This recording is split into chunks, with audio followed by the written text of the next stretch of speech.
वहीं उत्तर प्रदेश विधानसभा चुनाव के 5वें चरण में ही प्रतापगढ़ की कूड़ा सीट हॉट से ही सीट बन गई है। और क्योंकि ये से बाहुबली रघुराज प्रताप सिंह उर्फ राजा भैया अपनी जनसत्ता पार्टी से ही चुनावी मैदान में है और सपा प्रमुख अखिलेश यादव ने कुंडा को लेकर ही कई टिप्पणी भी उन्हें जवाब दे दिया है। राजा भैया ने कहा है कि अखिलेश यादव ने कुंडा की जनता के लिए अपशब्द का प्रयोग किया है और कुंडा से ही कई बार निर्दलीय विधायक रह चुके हैं। रघुराज प्रताप सिंह ने कहा कि कुंडा देश विदेश में ही प्रसिद्ध है और क्योंकि यहाँ की जनता हमें बहुत प्यार और दुलार करती है। उन्होंने अखिलेश यादव के कुंडा को लेकर की गई टिप्पणी को पर कहा है कि अखिलेश यादव ने कुंडा की जनता के लिए अपशब्द का प्रयोग किया कि वो कुंडा की कुंडी बंद कर देंगे। और मैं अखिलेश यादव को इतना कहना चाहता हूं कि वो कुंडा की कुंडी को बंद नहीं कर सकते। अखिलेश यादव क्यों नाराज हैं ये वो जाने, इस पर मैं कुछ नहीं कहना चाहता। मैंने किसी के बारे में अपशब्द नहीं कहे हैं। राजा भैया इस बार भी चुनाव में लेकर जीत को लेकर आश्वस्त हैं और उन्होंने कहा कि 2017 में जनता ने नारा दिया था कि जीत का अंतर 1 लाख से ज्यादा होगा, तो वहीं इसके करके भी दिखाया है। और इस बार जनता का नारा है कि जीत का अंतर 1.5 लाख होगा, तो वहीं होकर रहेगा।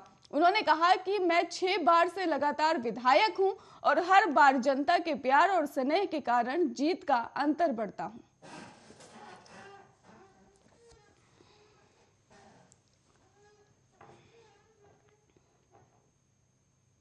देश में जानलेवा कोरोना वायरस महामारी के मामलों में अब लगातार गिरावट दर्ज की जा रही है। देश में पिछले 24 घंटों में कोरोना वायरस के 11,499 केस नए सामने आए हैं और 255 लोगों की मौत भी हो गई है। कल 13,166 मामले दर्ज किए गए थे, यानी कल की तुलना में ही आज मामले 12.6% घटे हैं।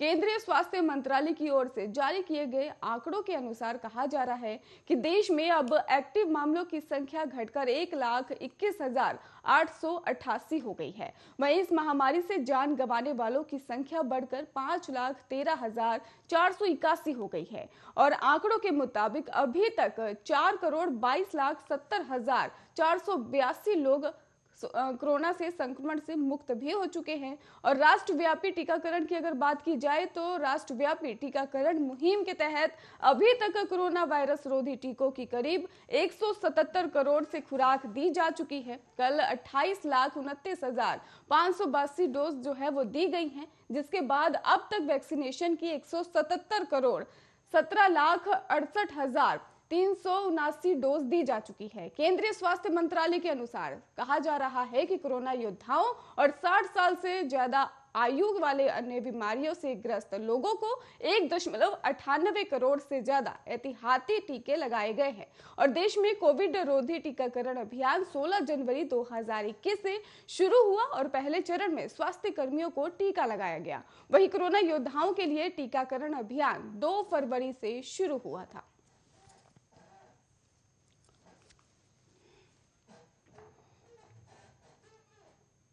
यूक्रेन और रूस के बीच चल रहे युद्ध से पूरा विश्व चिंतित है और सोशल मीडिया पर वहां की तस्वीरें और वीडियो तेजी से वायरल हो रही हैं। और इसी बीच मथुरा से बीजेपी सांसद हेमा मालिनी ने भी यूपी में चुनाव प्रचार के दौरान इस मामले पर बड़ा बयान दे दिया है। हेमा मालिनी ने कहा है कि पीएम नरेंद्र मोदी भी बीच में जाकर युद्ध को रोकने की कोशिश कर रहे हैं। हेमा मालिनी ने अपने बयान में कहा कि रूस और यूक्रेन में युद्ध चल रहा है, उसमें भी हमारे प्रधानमंत्री बीच में जाकर युद्ध को रोकने की कोशिश कर रहे हैं। पूरे विश्व के नेता चाहते हैं कि मोदी जी आगे जाकर कहें कि इस युद्ध को रोको, खत्म करो। पूरा विश्व हमारे प्रधानमंत्री को सम्मान दे रहा है। हेमा मालिनी ने कहा कि पीएम मोदी को पूरा विश्व सम्मान दे रहा है, यह हमारे लिए गर्व की बात है। हमें गर्व होना चाहिए कि ऐसे प्रधानमंत्री हमारे हैं जिनके हाथ में आज पूरा देश है और क्षेत्र और हर जगह विकास हो रहा है।